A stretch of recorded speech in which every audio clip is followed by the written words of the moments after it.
Basically, what I was trying to say, as you can see, they got no manners, is that every prophet came. Moses, Jesus, Noah, they all came and they taught to worship one God.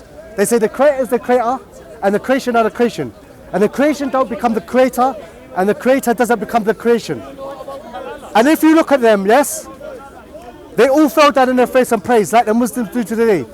They all believed in one God, yes? They all believed in not making images of God. If you go to a mosque today, there's no picture of Muhammad. There's no picture of Allah. There's not a black Muhammad. There's not a white Muhammad. There's not a black Allah. There's not a white Allah. Yes? So when you look today at the prophets of old, how they used to worship, the Old Testament said, God is like nothing in the heavens above and the earth below. God is like no graven images. Yes? As I said to you, God says in the Quran, Kul huwa Allahu ahad, Allahu samad, lam yalid wa lam yulad, wa lam yakul lahu kufuwan ahad. Say God is one, the absolute, the eternal. He doesn't give birth and he wasn't born. So basically,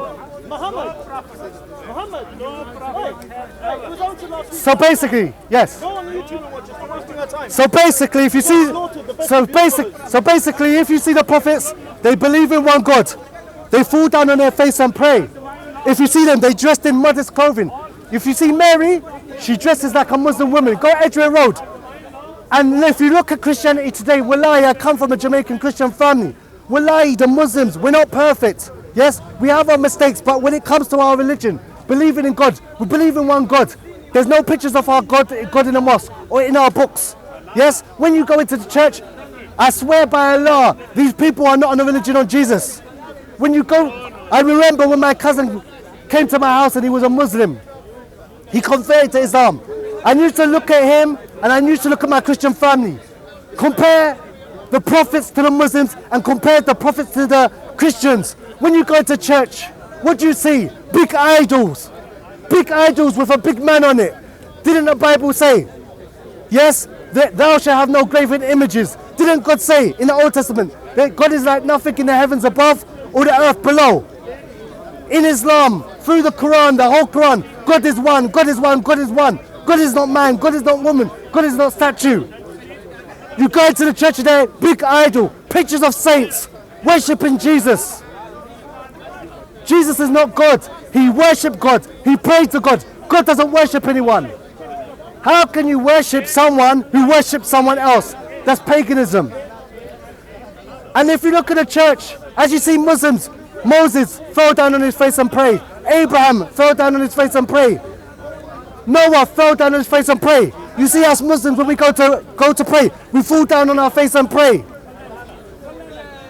So what we say to you, if you look at the Muslims, whether it be the bed, whether it's falling down and praying, whether it's believing in the one true God, go Edgware Road, the women dressed like Mary, go to church, women wear miniskirt, cleavage showing.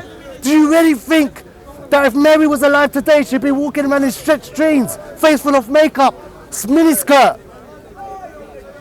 The average Muslim woman dresses like Mary. Go down Edgware Road, you'll see tons of them. We ain't perfect, but at least we know how to worship God. You go to church, you read in the Bible, when Jesus and the disciples went to pray, they fell down on their face and pray. Moses fell down on his face and pray. You go to the mosque, fall down on their face and pray. Simple mosque, no pictures, no idols, no big man on the cross. Sorry, I haven't finished. I ain't finished. Go into the church. So you see in the Bible how they worship God humbly. In the Garden of Gethsemane, he fell down on his face and prayed. He washed his hands. The prophets wash their hands like we do. We wash our hands. Go into church, man's got saxophone, man's got piano, man's breakdancing, man's getting jiggy with it. Where did Jesus do that? Where did Jesus do running man and breakdancing to worship God? The Muslims come in the mosque, fall down on their face very simply. So I say to you, as a convert to Islam, I believe that Islam is a blessing. If a famous person becomes Muslim today, I believe he has the blessing, we don't have the blessing. I'm not here to convert. If everyone in the parks today went to become Muslim today and they didn't understand what Islam is, I'd say don't become Muslim. What we're saying is there's many different religions, and even if you're secular, you have a religion. The biggest religion in the West is YOLO. You only live once.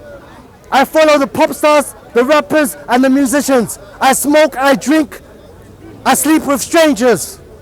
Why? Because that's what famous people do. I want to be like Kim Kardashian. I want to be like, I don't know, Beyonce. What do? Nothing. But I want to be like them. So you either follow the prophets, so people will see us. Yes, I'm proud to wear this. Yes, I'm proud to follow Jesus. Yes, I'm proud to follow Moses. Yes, I'm proud to follow Prophet Muhammad. These are my role models. Guys are following rappers, going clubbing every week, impregnating girls, smoking weed.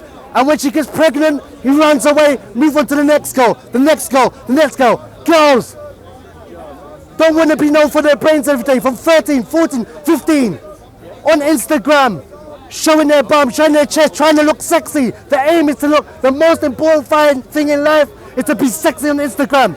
These are our role models. And I know, I became Muslim in jail. I was following that religion before. YOLO is a religion. If you're secular, you can still have religion. A religion is a belief in a way of life. If my belief is to be like Kim Kardashian or Beyonce or Bieber or whatever they are and follow their lifestyle, that's your prophet and that's your religion. And I leave you with this.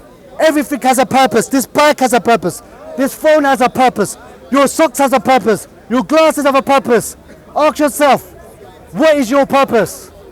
Because it's impossible that your glasses have a purpose, your socks has a purpose, but you don't have a purpose. Another thing, if your liver has a purpose, your eyes have a purpose, all the individual parts of your body have a purpose. The whole must have a purpose. You can't say my eyes are to see, my ears are to hear, my digestive system is to take all the good things out of the food. Yes, but me as a whole, I don't have a purpose. And our purpose in life is not to make money and shake our bums in the club on the weekend like monkeys. If you ask most people, why do you exist? They will say, I don't know. And that's an honest answer. Allah did not create the creator of the universe. Didn't create this beautiful world, yes, for us to pay off a 30-year mortgage, a 40-year mortgage, die before we even pay it off. And they take back the house. People in the Amazon don't spend 30 years paying off their mortgage because that's not the purpose of life. A man in the Amazon builds his house, that's it, done. That's not his life. Our life is not education. Go to school, go to secondary school, go to college, go to university. I'm still broke. No, I still can't get a house in London. Rent. If the purpose of life is to buy a house, everyone in London, the vast majority of people in London, especially this generation, you're all failures. Because the vast majority of people in London are not going to be able to afford that house.